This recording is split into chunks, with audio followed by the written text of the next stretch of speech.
नमस्कार मंडळी. अवधूत चिंतन श्री गुरुदेव दत्त श्री स्वामी समर्थ महाराज की जय.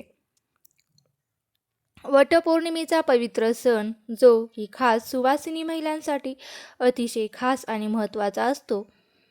तर यंदा 2026मध्ये वटपौर्णिमा ही 29 जून म्हणजे सोमवारी या दिवशी येत आहे. अखंड सौभाग्याची प्राप्ती व्हावी यासाठी वटपौर्णिमेचे व्रत हे केले जाते. या सणाला आपल्या हिंदू धर्मात तर अत्यंत महत्त्वाचे मानले गेले आहे. तसेच ज्येष्ठ पौर्णिमेला दरवर्षी वटपौर्णिमा ही साजरी केली जाते.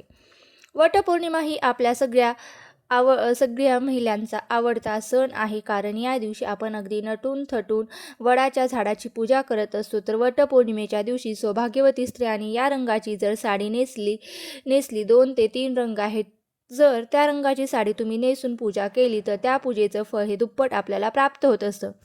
हे जे रंग आहेत ते अतिशय शुभ फळ देणारे आहेत. प्रत्येक रंगाचे मी तुम्हाला महत्त्व तर सांगणारच आहे, पण त्यासोबत कोणते रंग हे शुभ फळ देतात त्याची सुद्धा माहिती आपण या व्हिडिओमध्ये घेणार आहोत. तसेच कोणत्या 3 रंगाच्या साड्या नेसून तुम्ही पूजा केली तर त्या पूजेचं आपल्याला फळ मिळणार नाही. कोणते अशुभ रंग मानले जातात, तर ते वटपौर्णिमेच्या दिवशी कुठले रंग घातल्याने आपल्याला काय फायदा होणार आहे आणि जास्तीत जास्त सकारात्मक लहरी निर्माण होऊन पूजेचे आपल्याला संपूर्ण फळ कसं मिळेल, ही माहिती मी तुम्हाला आजच्या व्हिडिओमध्ये देणार आहे.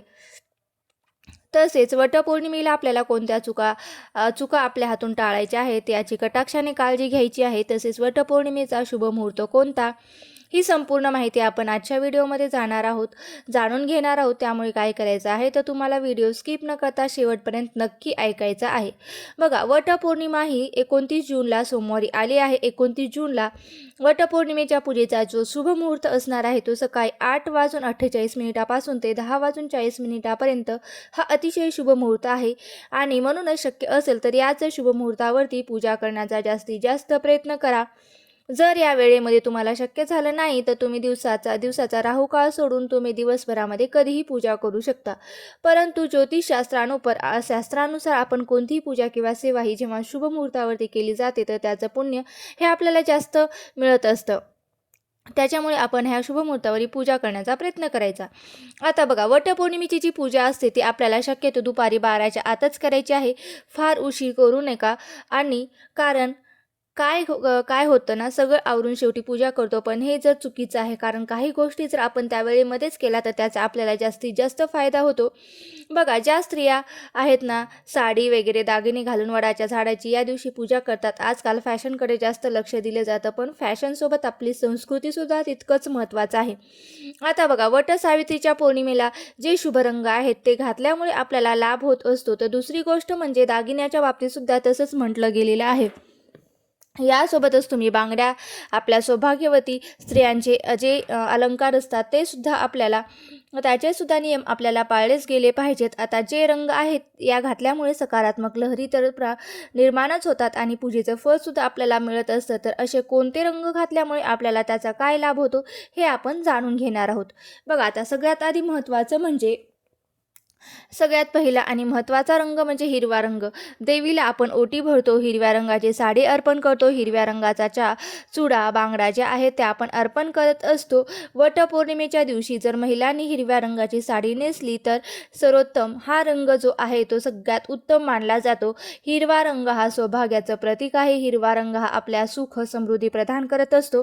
बघा, हिरव्या रंगाची साडी घातल्यामुळे आपल्याला जे आपलं सौभाग्य आहे ते वाढतं. आणि दुसरी गोष्ट म्हणजे हिरव्या रंगाची साडी किंवा बांगड्या घातल्यामुळे भगवान शंकर जे आहे ते आपल्यावर प्रसन्न होत असतात. आणि शिवशंकर आणि निसर्गाचा हे जवळचं एकदम नातं आहे. त्यामुळे आपल्याला काय करायचं आहे तर श्रावण महिन्यामध्ये बघा, बऱ्याच महिला हिरव्या रंगाच्या बांगड्या, हिरव्या रंगाची साडीसुद्धा घालत असतात.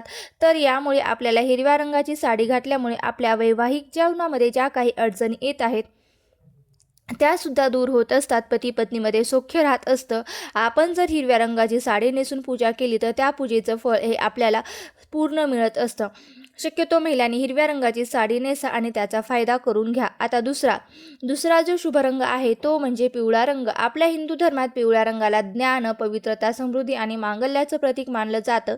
आपल्या हिंदू धर्मात पिवळ्या रंगाच्या कपड्यांना पितांबर म्हटलं जातं. कोणत्याही प्रकारच्या मांगलिक कार्यात पिवळा रंग हा आवर्जून वापरला जातो आणि म्हणून पूजेमध्ये सुद्धा पिवळा रंग हा खूप शुभ मानला जातो. पिवळा रंग हा सूर्यदेव, मंगळ आणि बृहस्पती यांच्यासारखा ग्रहाचे प्रतिनिधित्व करतो. म्हणून हा पिवळा रंग परिधान केल्यामुळे आपल्या कुंडलीतला जो गुरुग्रह आहे ना तो सुद्धा बलवान होतो. त्याचबरोबर सौभाग्यातील दुसरी सर्वात महत्त्वाची गोष्ट म्हणजे हळद. जसे आपण हळदी कुंकू लावतो आणि त्यातील हळद म्हणजेच हळदीचा जेवढे आपले महत्त्व आपल्या हिंदू धर्मात आहे तेवढेच महत्त्व पिवळ्या रंगाला सुद्धा आहे.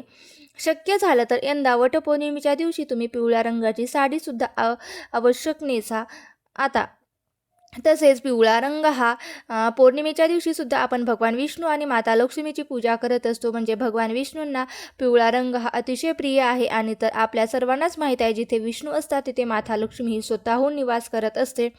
म्हणून तुम्ही यंदा पिवळ्या रंगाची साडी नेसून वटवृक्षाची पूजा ही नक्की करा. यामुळे तुम्हाला भगवान विष्णू आणि माता लक्ष्मीचा सुद्धा आशीर्वाद प्राप्त होईल. आता तिसरा जो रंग आहे तो म्हणजे लाल रंग. जर तुमच्याकडे लाल रंगाची साडी असेल तर ती सुद्धा तुम्ही नेसू शकता. कारण आपल्या हिंदू धर्मात लाल रंग हा सुद्धा खूप शुभ मानला जातो. आपण रोज पूजा करताना किंवा इतर वेळी जी काही पूजा मांडतो त्यासाठी लाल रंगाचे वस्त्र वापरतो. कारण सर्व देवांना लाल रंग हा खूप जास्त प्रिय आहे. त्यातल्या त्यात माता लक्ष्मीला तर लाल रंग हा खूप जास्त प्रिय असल्यामुळे या दिवशी तुम्हाला लाल रंगाचं वस्त्र जे आहे ते तुम्ही परिधान करू शकता, साडी घालू शकता. तसेच सौभाग्यामधील एक महत्त्वाची गोष्ट म्हणजे कुंकू तर सुद्धा हे लालच रंगाचं असतं. त्यामुळे लाल रंग हा उत्साह, सौभाग्य, उमंग, धैर्य आणि नवीन जीवनाचे प्रतीक मानला जातो. लाल रंग हा संपत्तीची देवी लक्ष्मी आणि शक्तीची देवता माता दुर्गा यांना सुद्धा अतिशय प्रिय आहे.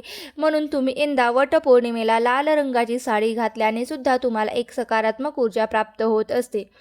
त्याचबरोबर पुढचा रंग जो आहे तो म्हणजे केशरी रंग. केशरी रंग हा सूर्योदय आणि सूर्यास्ताचा रंग आहे. केशरी रंग त्याग, ज्ञान, शुद्धता आणि सेवेचे प्रतीक आहे. आणि आपल्या हिंदू धर्मात हा रंग यज्ञ आणि अग्नीच्या ज्वालासारखाच प्रकाशमान मानला जातो.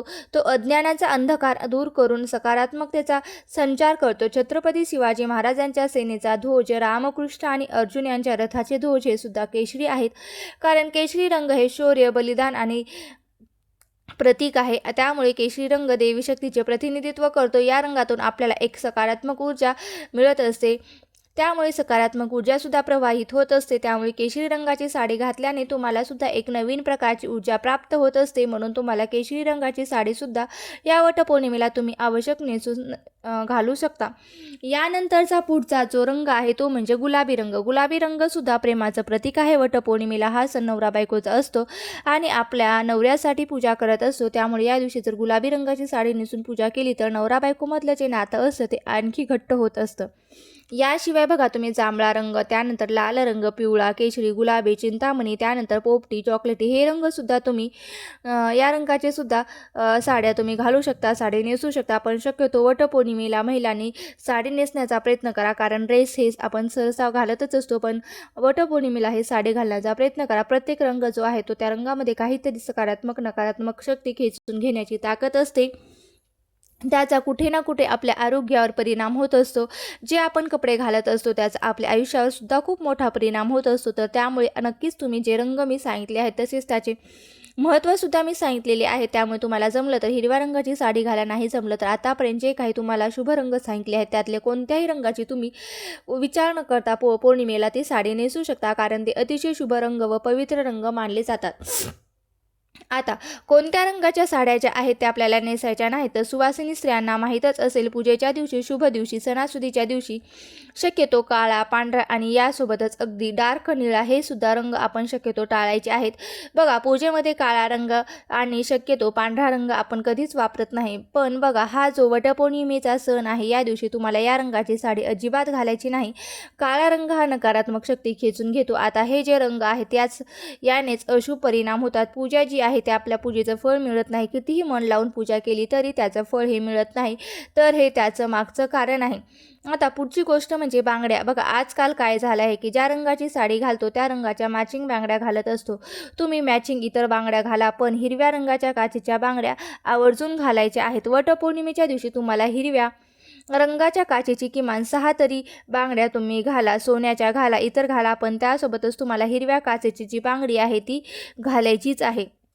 कारण हिरव्या रंगाच्या बांगड्या हे अखंड सौभाग्याचं प्रतीक आपण मानत असतो. शक्यतो या दिवशी प्लास्टिकच्या किंवा मेटलच्या बांगड्या घालू नका. हिंदू धर्मामध्ये काचेच्या हिरव्या बांगड्यांना खूप जास्त महत्त्व दिलेलं आहे, कारण हिरवा रंग हा शुभ आणि सौभाग्याचं प्रतीक मानला जातो. त्यामुळे हिरव्या रंगाच्या बांगड्या घातल्यामुळे त्यांच्या सौभाग्यामध्ये तर वाढ होतेच, तसेच पतीच्या प्रगतीमध्ये सुद्धा वाढ होते. त्यामुळे शक्यतो काचेच्या बांगड्या तुम्ही घालण्याचा जास्तीत जास्त प्रयत्न करा. यानंतर सुद्धा तुम्ही टिकलीसुद्धा बघा, या दिवशी पांढऱ्या रंगाची टिकली लावू नका. तसेच महिलांनी या दिवशी अजिबात काही चुका करायच्या नाहीत, हातून होऊ द्यायच्या नाहीत. काही चुकाचं तुम्ही नक्कीच पालन करा. चुका होऊ देऊ नका, त्या कटाक्षाने पाळा. तसेच या दिवशी तुम्ही व्रत करणार आहात, त्यामुळे वाईट बोलू नका, कोणाचाही अपमान करू नका, खोटं बोलू नका. कारण जे व्रत आहे ते खूप जास्त पवित्र मानलं जातं आणि या व्रतामध्ये खूप व्रत हे शुभ मानलं जातं. त्यामुळे तुम्हाला हा जो नियम आहे तो आवर्जून पाळायचा आहे. तसेच बघा, तुमच्या घरामध्ये सुतक असेल तरीही तुम्ही हे व्रत करायचं आहे. फक्त तुम्हाला पूजा करता येणार नाही. तुम्ही दिवसभर व्रत उपवास करू शकता. आणि जर स्त्रियांना या दिवशी मासिक धर्म असेल तरीसुद्धा तुम्ही पूजा न करता तुम्ही फक्त उपवास करायचा आहे. तर महिलांनो, या वटपौर्णिमेच्या दिवशी नवीन साडी नेसायची आहे किंवा आपल्या लग्नातील जो शालू असतो तो तुम्ही नेसला तरीही चालेल. हातात हिरव्या चुडा घालायचा आहे, कपाळावरती टिकली लावायची आहे, आपल्या भांगेमध्ये कुंकू भरायचं आहे आणि मंगळसूत्र, त्याबरोबरच पायात जोडवी, पैंजण असा साज शृंगार करूनच तुम्हाला ही पूजा करायची आहे. अशी धार्मिक मान्यता आहे की बघा, हा महत्त्वपूर्ण अशा प्रकारे तुम्हाला ही पूजा करायची आहे. तर ही महत्त्वपूर्ण माहिती कशी वाटली? माहिती जर आवडली असेल तर नक्की लाईक करा, चॅनलवरती नवीन असाल तर सबस्क्राईब करा आणि आपल्या मित्रपरिवारासोबत हा व्हिडिओ जास्तीत जास्त शेअर करा. आणि हा व्हिडिओ शेवटपर्यंत पाहिला असेल अशी मी आशा करते. धन्यवाद. श्री स्वामी समर्थ. जय जय स्वामी समर्थ.